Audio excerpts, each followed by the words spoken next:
Hello everyone, welcome back to your channel. This is Tamanna and SBIJ done. First of all, share your experience and attempts. SBIJ means मेरा इस साल का 5th mains है, 5th continuously. Each and every prelims I cleared. I managed to clear somehow and RRB PO, RRB clerk, IBPS clerk, IBPS PO and then SBIJ now. सच्ची बता रही हूँ मैं, मुझे फर्स्ट टाइम ऐसा फील हुआ paper के टाइम पे कि क्या मतलब इन्होंने कोई नशे करके पेपर सेट किया है।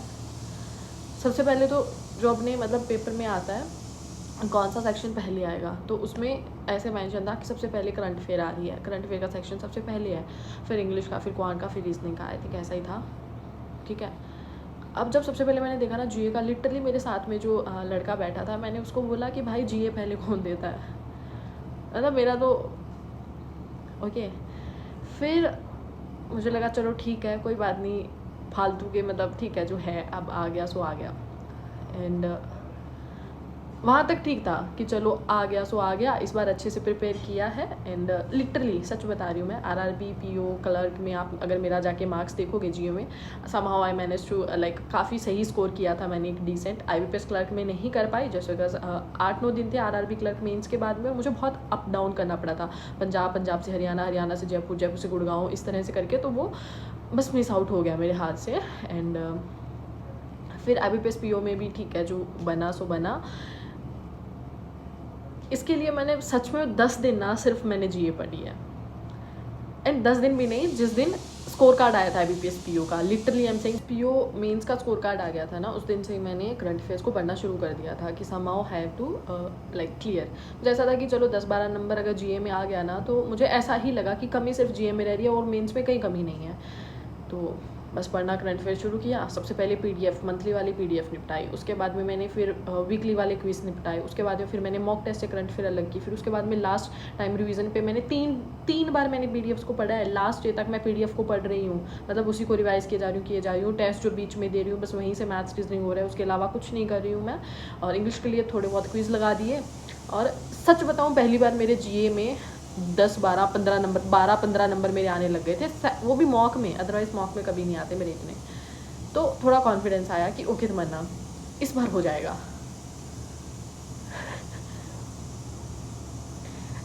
पेपर में फिर जीए ओपन होता है यार, मतलब पता है मैंने ना जैसे जो फर्स्ट शिफ्ट में जो जीए आई थी उसके अकॉर्डिंग अगर मैंने सब देखा, मुझे लगा उसमें से क्वेश्चंस मुझे आ रहे थे कि ओके ये क्वेश्चन आता है, ये क्वेश्चन आता है, तो चलो ठीक है 8-10 तमन्ना आ रही हैं पेपर में।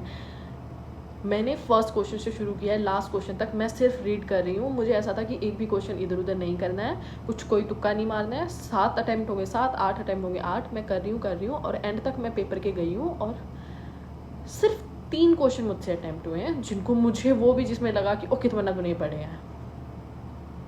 जैसे एक तो वो जिसका आंसर समथिंग लाइक क्या था, मतलब भूल ले बैठी हूँ मैं, वो कंबोडिया था, सिंपैक्स वाला। और एक पोस्ट ऑफिस का जो मिनिमम अकाउंट बैलेंस है वो, और उसके अलावा जो एक क्वेश्चन और था, हाँ लाइक जियो साइंस म्यूज़ियम जो है वो कहाँ पर है, ये वाला हो गया। नमो ड्रोन दीदी वाला मैंने गलत कर दिया था उसी टाइम। और बस ये 3-4 अटैम्प्ट हुए मुझसे। अगेन मैं पहले क्वेश्चन पे आई और फिर मैंने करना शुरू किया, मतलब फिर मैं गई 50-50 रेशो पे कि जो 50-50 लग रहा है एटलीस्ट मना ज़्यादा नहीं 7-8 नंबर बन जाए, 4-5 क्वेश्चन और कर ले, जैसे तैसे कर ले। कर आई मैं, और अब मेरा वो 0 बटा सन्नाटा हो रहा है, मतलब कुछ भी नहीं हो रहा है, मतलब नेगेटिव पॉजिटिव सब कट कटा के ना मेरा जीए में स्कोर बन रहा है 1-1.5 नंबर।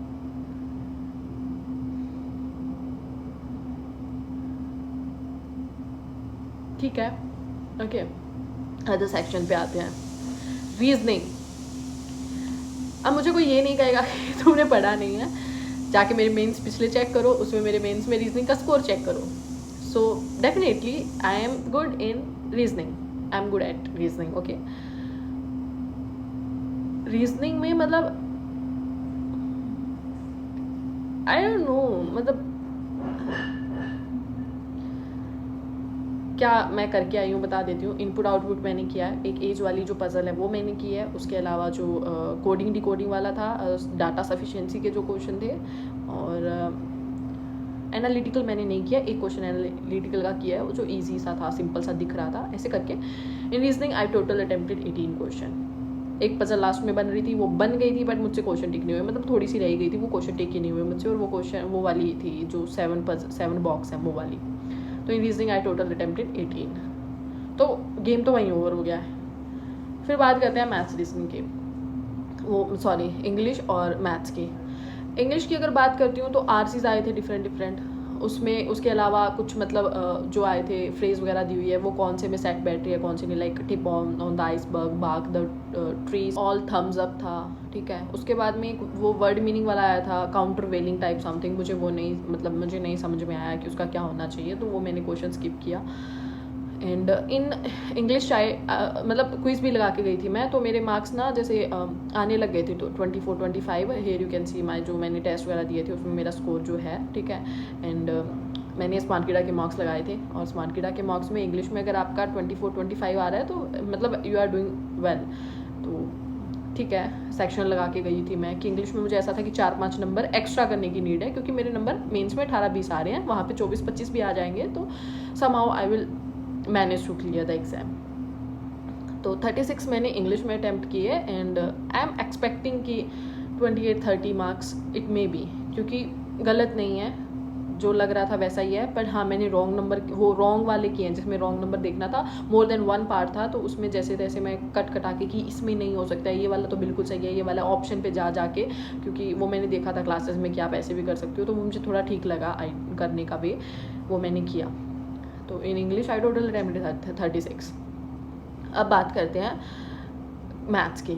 मैथ्स सबसे डुएबल था, जिसने थोड़ा सा ऐसे है कि मतलब डूबने से बचा लिया, डूबते को तिनके का सहारे वाला काम मैथ्स ने किया है। मैथ्स में डुएबल चीज़ें थी, पाई चार्ट वगैरह था, ओके, और नॉर्मल डीआईस थी, क्वेश्चन थोड़े से लेंदी थे, अप्रोक्सीमेशन था, और उसके अलावा मतलब अर्थमेटिक भी था, क्वाड्रेटिक भी थी, बट क्वाड्रेटिक सिंपल नहीं थी, ठीक है। उसको आपको पहले सॉल्व करना है, फिर उसका क्वाड्रेटिक जो आपके पास इक्वेशन बन रही है फिर उसको सॉल्व करना है आपको, टाइप ऑफ समथिंग था। तो ऐसे करके in maths I total attempted 32। मतलब मैथ्स रीजनिंग इंग्लिश में तो मैथ्स रीजनिंग में तो ऐसा है कि 90 परसेंटाइल हो ही जाती है मेंस में, जो मतलब एक्चुअल मेंस में मेरा स्कोर आया है, और इंग्लिश में थोड़ा सा ट्राई किया कि और एक्यूरेसी बेटर है, 80-85 परसेंटेज मतलब रहे। कुछ एक क्वेश्चन तो 36 के हैं, तो 6-7 अटैम्प्ट गलत होने के चांसेस हैं ही उसमें। This is all about the exam. मतलब कुल मिला के ना फिर से वही आके खड़ी हो गई हूँ, ऊपर से नॉर्मलाइजेशन अभी बाकी है। और प्लीज़ ये ना, मैंने देखा अभी टेलीग्राम वगैरह में, मत लड़ो आपस में, मत लड़ो, हमारी ईजी है हमारी टफ है, क्या हो गया एट द एंड। टफ वाले रो रहे हैं, किसी की भी इजी हो किसी की भी टफ हो, सबको अपना पेपर टफ लगता है, आई नो, सबको अपना शिफ्ट टफ लगता है, ठीक है। बाहर बैठे होते हैं तो जीए क्वेश्चन देख के लगता है आ रहे हैं, वहाँ बैठे होते हैं नहीं आ रहे होते हैं, किसी को भी नहीं आ रहे होते हैं। तो और वो नॉर्मलाइजेशन किस बेस पे करेंगे नहीं पता है, कुछ भी कोई आइडिया नहीं है, कितना भी लड़ लो बाहर आप आपस में, मतलब एक दूसरे को प्रूव करने में लगे हुए हैं गलत शिट।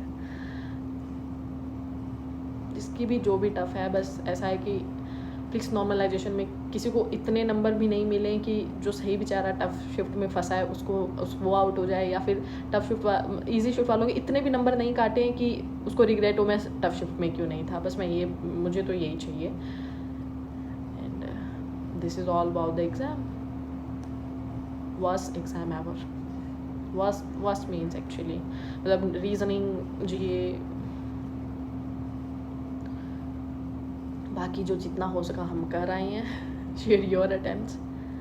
मिलते हैं नेक्स्ट वीडियो में, टाटा टेक केयर, बाय।